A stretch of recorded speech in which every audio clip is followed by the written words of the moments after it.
Hello everybody, and welcome to this new video.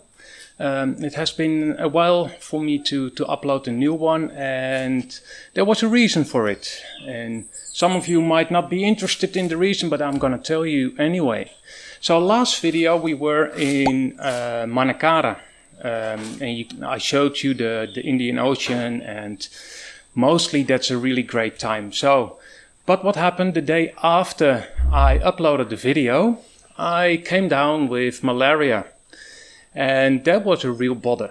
Because I already said to my wife one time, I wonder how it feels like to have malaria. And let me tell you, I rather have the flu.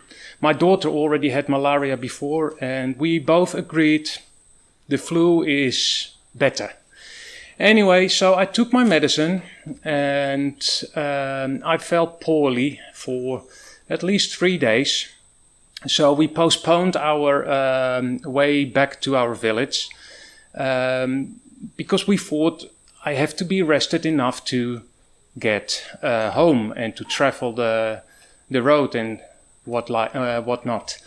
But then all of a sudden this big depression came, storming in from the Indian Ocean with big clouds and torrents of rain.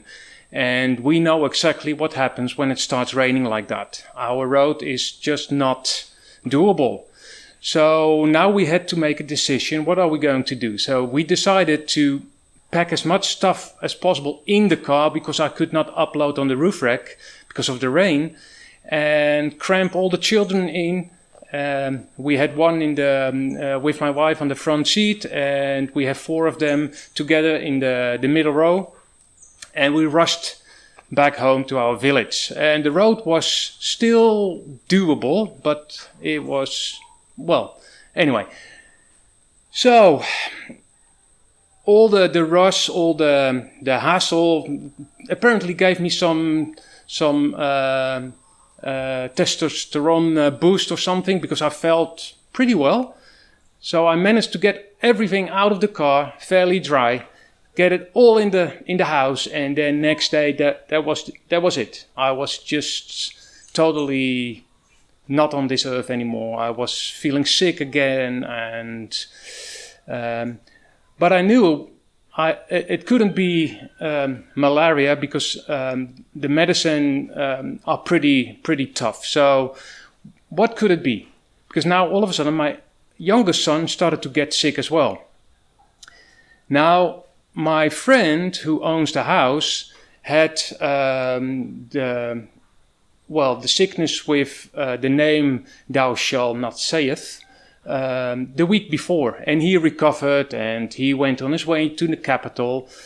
But so we are figuring like maybe we contracted the disease with the name "Thou shalt not sayeth."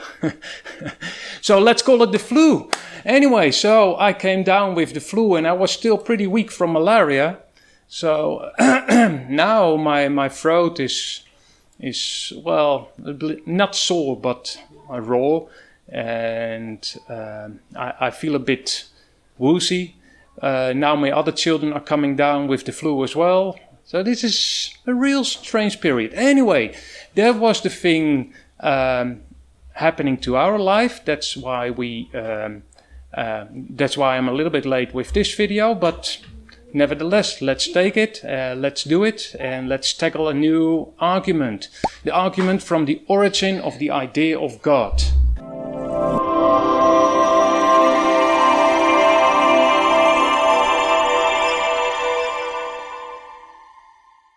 So as I said, we had to rush back to our village.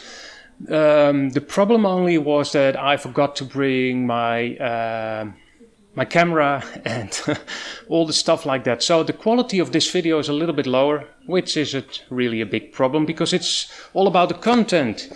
Because I'm recording this on my old phone, which is still okay.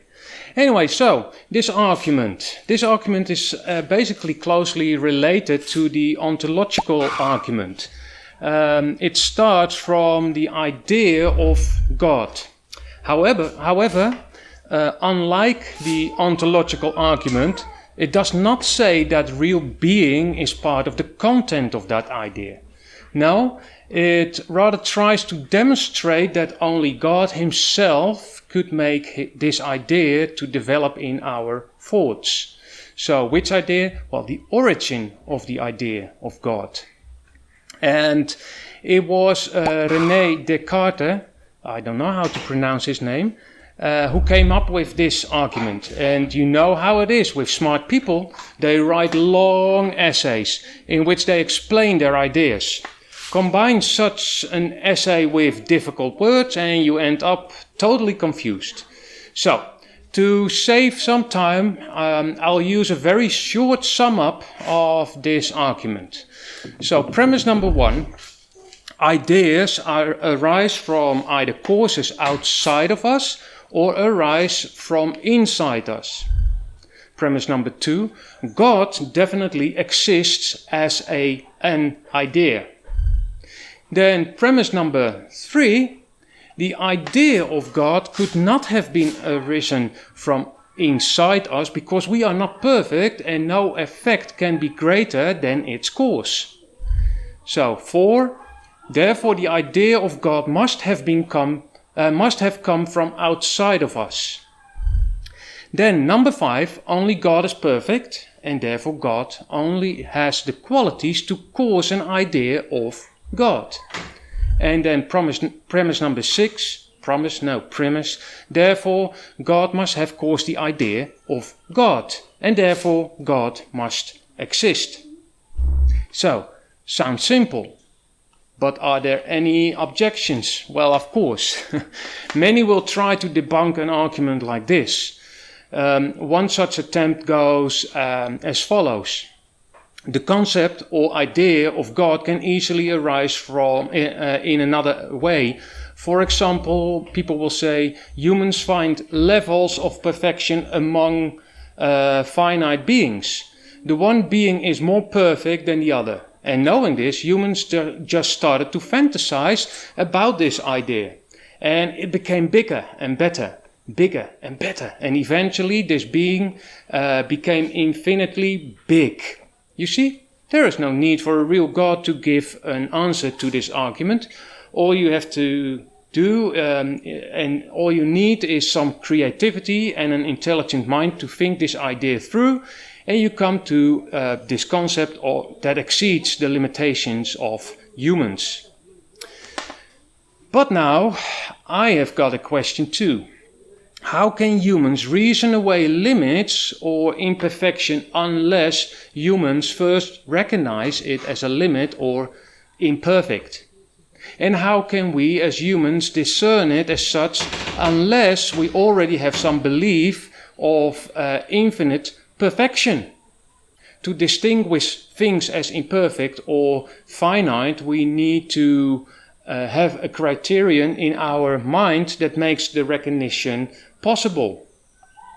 So do I say that all humans constantly think about the concept of God? No.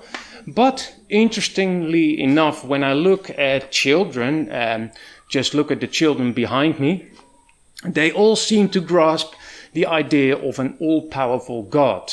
It doesn't really matter when I talk to them and when I just ask them a simple question, where does this all come from? They will all say it must be a God. Somewhere down the line, all humans think about this concept. Well, to avoid the fallacy, the people would say that's an argumentum ad populum, I should say many people think about this concept. And thinking about the concept of God requires a standard. And the standard must be there in order for us to use it. But how did we get this standard? Certainly not from our own behavior and definitely not from the people around us. And I would say that the world in general doesn't contribute much as well. Well, we can only say that the things we see and the things we as humans do are imperfect, because infinite perfection is already supposed beforehand in our thinking. Therefore, none of us can be the beginning of the idea of God. Only God himself can be that. So, how about that? That's a nice and short argument, wasn't it? And I guess it is a real open invitation to criticize this argument. And I think I would try to do that if I didn't believe in God myself. This argument is just too short and too good to be true. So let me know what you think. Mind you, because our lousy internet speeds here in the countryside of Madagascar, I'm not able to respond quickly. Quite often I leave the responding over to other viewers, but nevertheless, just let me know what you think. Also, do take a look in the description of this video. You'll find ways to support me, or you could visit my website and read the transcript of this video. I try to make the transcript available in the Dutch language and in the English language. I would also like to invite you to my Odyssey channel. Odyssey is a platform which is based on a new protocol called Library. Videos that are uploaded through the Library protocol are censorship-free, unlike others. It would be great if you start following me there. I'm mostly active on my Odyssey channel, but you can also comment on my videos on BitChute or YouTube. But because of the aforementioned reason, speed, internet, and because I am not very active on those two channels, you most likely won't receive a reply from me there. So, if you want to start your own channel on Odyssey, you can use the invitation, also in the description, and if you do, you and I will both receive some free LBC, and I like free stuff, don't you? Anyway, as always, thank you for watching, God bless you, and we see each other in the next video. Thank you for watching this video. You can give me a thumbs up if you liked it. You can also subscribe to my channel, or even better, follow me on Odyssey. That way you will never miss a new video. You will find all the links in the description below.